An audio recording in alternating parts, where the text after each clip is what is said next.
comment que l'UPA... Quelle année que c'est devenu obligatoire, maman? L'UPA, ça a commencé avec le lait.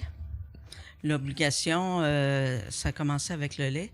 Mais l'UPA, il n'y a pas d'autres syndicats. Il y a l'Union paysanne qui essaye d'embarquer, mais ils font des démarches. Ils vont en cours, ils essayent d'embarquer avec devant la Régie des marchés. Ils vont faire des démarches, mais ils pourront pas jamais embarquer. C'est le gouvernement qu'il faudrait qu'il mettrait un stop, qui dirait c'est assez, mais le gouvernement il est pas assez fort vis-à-vis de l'UPA. Puis, pour faire ça. Tu sais, si t'écoutes n'importe quoi qui a rapport à la Russie dans le temps de Staline puis tout, puis communiste, tu vas voir qu'ils vont tout le temps dire « Ouais, mais notre système est parfait, on commencera pas à le remettre en question. » Écoute n'importe quelle entrevue de quelqu'un qui travaille pour l'UPA puis qui glorifie l'UPA puis qui se demande « Ouais, mais pourquoi vous donnez pas la chance? » Puis ils vont tout le temps te répondre un dérivé de « Ouais, mais notre système est parfait, pourquoi qu'on le changerait? Pourquoi qu'on le changerait? Ouais, mais donne-nous la chance, on va le voir s'il est si parfait que ça, ton système. » Mais... Ouais. Ben, il y a pas d'autre porte de sortie présentement, fait que c'est facile de dire hey, tout le monde sont en accord avec nous autres, il n'y en a pas d'autre. Il n'y a rien d'autre à côté qui peut qui peut avoir le droit d'exister. Fait que c'est impossible là, d'arriver à fonctionner. Puis moi, dans mais tu sais, mettons, démarches, moi j'ai une question parce que moi je connais pas ça. Moi, là, si, admettons, je me pars une cabane à sucre. Oui. Puis là, je veux vendre sur le bord de la rue, à un kiosque, mes produits. Est-ce que je peux faire ça? À ta cabane. À ma cabane? À ta cabane. Je peux pas vendre ailleurs? Tu peux pas t'en aller vendre... tu peux avoir un kiosque. Mais moi, ça, je l'ai jamais fait, là. Je peux pas... j'irai pas trop loin là-dedans pour induire en erreur, là. Mais selon les règlements, un producteur qui veut vendre en canne, il faut qu'il soit à sa cabane. Puis t'as pas le droit d'autre manière que des cannes. Tu peux pas vendre... Ouais, mais c'est ça que je veux savoir, c'est comment qu'ils sont arrivés là. Parce que moi, je peux pas avec des... Je peux pas... Faut que tu aies eu l'aval du gouvernement ou quelque chose de même pour... Parce que Non, même pas. Même pas? Même Parce que tu peux pas créer un système, dire désormais, moi je suis le maître, admettons, je suis le maître du Coca-Cola. Fait que là, tout le Coca-Cola va passer par moi. Je peux pas faire ça. Le gouvernement, tu sais, il y a des lois, il y a des... Mais ici au Québec, tu t'en vas en dehors, tu t'en vas en Nouveau-Brunswick, tu t'en vas en Ontario, ils en font du sirop d'érable. Eux autres, ils sont libres de le vendre à qui qu'ils veulent. Et moi, la première des affaires, quand que j'ai commencé à me battre, c'est que je me disais, c'est moi l'entrepreneur, c'est pas la Fédération du sirop d'érable. Ouais. Parce que en réalité, moi, je voulais rester entrepreneur, vendre mon sirop à qui je voulais. Je l'envoyais à l'extérieur, je l'envoyais au Nouveau-Brunswick, puis j'avais mon propre marché. Moi, un entrepreneur, c'est ça. Une manufacture, c'est la même affaire. Le patron qui a construit une manufacture de n'importe quoi, c'est lui le patron. C'est pas le syndicat, c'est pas... Non, c'est ça. Okay. Mais c'est pour ça, c'est de là ma question, c'est si, admettons, moi, je m'en vais porter mes cannes dans une épicerie. T'as pas le droit. Mais qui va m'arrêter? C'est qui c'est-tu la là, police qui va m'arrêter? Ouais, il y a quelqu'un qui va te dénoncer.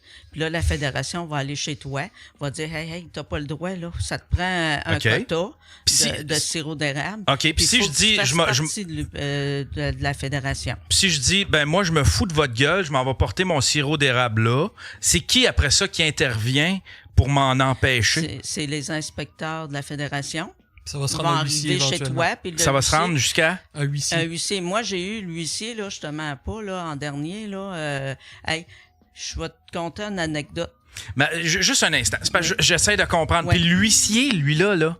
L'huissier, il parle en l'autorité de qui? La fédération. Quand un mandat pour aller t'arrêter ou un mandat de perquisition, la fédération va aller voir un huissier puis ils vont l'envoyer chez toi avec l'autorisation d'un juge l'huissier va venir chez toi. Fait que c'est un système de justice kangourou. Là. C'est un système de justice qui est pas de justice, mais ouais, qui est à part du système. Mais comment qu'on en est arrivé là? Le gouvernement, comment ça qu'il a laissé faire ça? C'est lui le boss, le gouvernement. Là, là, il peut faire comme... Non, on a des lois. Vous pouvez pas créer votre propre système de petites lois. Ça a commencé tranquillement, ça l'a embarqué, mais sans s'en rendre compte, probablement dans les années 80, que ça s'est mis... Okay. Tu sais, ça a avancé. Mais c'est ça. En 2002... On a brassé la cage d'aplomb. Moi avec d'autres producteurs, de 2000 à 2002, parce qu'on savait qu'en 2002-2003, les quotas rentraient, puis il n'y avait plus de porte de sortie, c'était un canal unique. Fait que nous autres, on a fait le tour du Québec pour expliquer aux producteurs dans quoi qu'est-ce qui s'en venait. Là. Oui. Puis on était...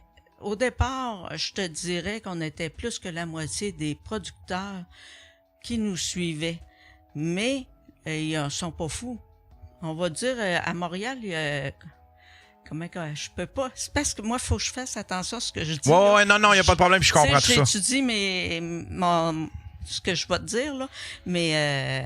comment qu'on appelle ça à Montréal? Quelqu'un qui va dans un restaurant, là, puis qui dit, toi, tu vas me donner de l'argent, sinon ton restaurant... c'est un racketing de protection, là, tu sais. Fait que pour ma part, c'est un même système que ça, parce que... Je vais le dire autrement, OK? Puis ma mère, elle cautionne pas partout qu'est-ce que je vais dire. Non, ça sort de... c'est parce qu'il faut pas que... Mais OK, imagine-toi, OK? Imagine-toi, hier. Hey, là, on va passer au vote pour que ça devienne un monopole. Puis c'est un vote à main levée, en passant. Oui, c'est un vote à main levée, fait qu'on sait qui vote pourquoi. Ce serait de valeur qu'après ça, que tu aies un plus petit quota que les autres. Non, mais qu'est-ce qui arrive aussi, il y avait, dans le temps, il y avait 110 producteurs, 110 délégués pour voter tout ce qui a passé de loi pour 11 000 producteurs. Fait qu'il y avait 110. Il y avait un par 1000? Par 100. Un par 100, ouais. Ouais, puis comment ça marchait, élire un délégué? Les délégués, c'était tout élu par un système fermé de la fédération. Ça fait que c'était toutes des personnes, la gang de la fédération qui il y avait toute une allégeance envers la fédération. Il n'y a personne qui va... Nous autres, à Saint-Georges-de-Beauce, on avait fait une réunion au Georgeville. Puis moi, c'était... l'Union paysanne était là, mais moi, je parlais. Puis là, tu entendais à côté, toi, va t'asseoir, on t'a servi. On n'a pas le droit de sacrer ici, je peux te dire. Ouais. Ah, tu peux sacrer. Reste de calice, va t'asseoir, on t'a assez vu. Il y avait des bonnes sœurs là, de la fédération qui venaient tout le tour des micros pour nous, essayer de nous intimider. Mais là, on était assez une grosse gang.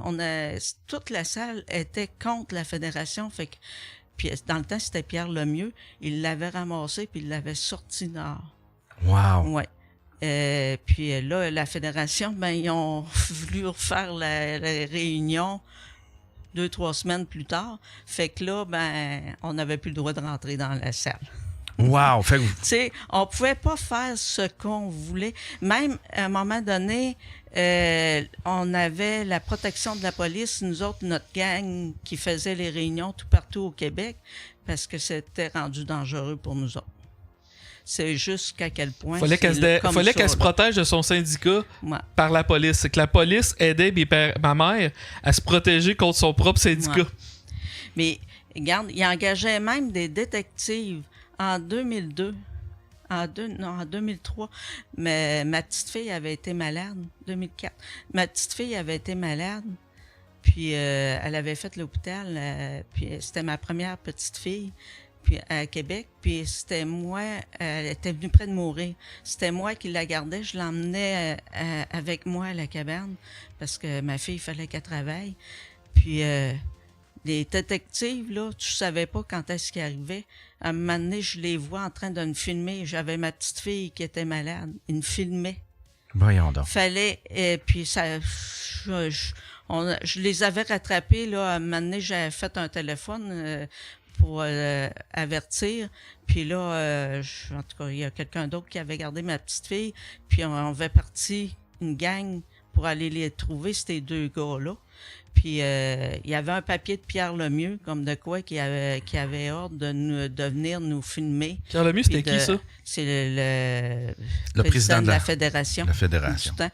Puis, C'est-tu lui qu'on voit dans le documentaire, ça? Tu sais, dans le documentaire, il y en a un. Tu sais, dans le documentaire sur Netflix, non, là. il y avait il y avait Mathieu Audy, peut-être qu'on peut Ah, mais il y en voir. avait un autre qui avait sa cabane à sucre qui disait qu'il était full pro ouais, UPA. mais ça parce que ça l'a changé entre-temps. Ça a été un nouveau président, là. Tu sais, lui, il a débarqué. Lui, il a monté de grade. Il s'est en allé vice-président de l'UPA. Je pense qu'il a été président de l'UPA aussi après ça. OK. Mais, tu sais, la fédération, il y a des couples dans le coin de l'Estrie qui est les 2 voisins. Il y en a un que la fédération a débarqué là, puis pour se faire une saisie de sirop. Puis le voisin a voulu aller y aider, dire... puis ça avait passé à la télévision dans le coin de Sherbrooke. Puis le voisin, le lendemain, la fédération a été là, puis ils ont fait la même affaire. Si tu parlais contre la fédération, puis tu étais poursuivi. C'est automatique. Puis je veux dire... Mais tu sais, admettons, comme, oui. tu sais, Faf, tu disais tantôt, là, il envoie un huissier. Mais tu sais, si, admettons, moi, je résiste au huissier, le huissier... C'est un acte de la cour, c'est une cour. Non, c'est une cour. Moi, comme j'avais des injonctions interlocutoires, j'avais pas le choix. Ils venaient mettre en dernier, là. Avant que je parte, que je sache si je pouvais passer parce que dans le fond suprême, ils me venaient mettre des scellés. Puis si t'étais pas là, il y a un coup que je suis arrivé, on est allé au restaurant, crime, on a le droit de sortir un peu, là, puis j'étais pas là.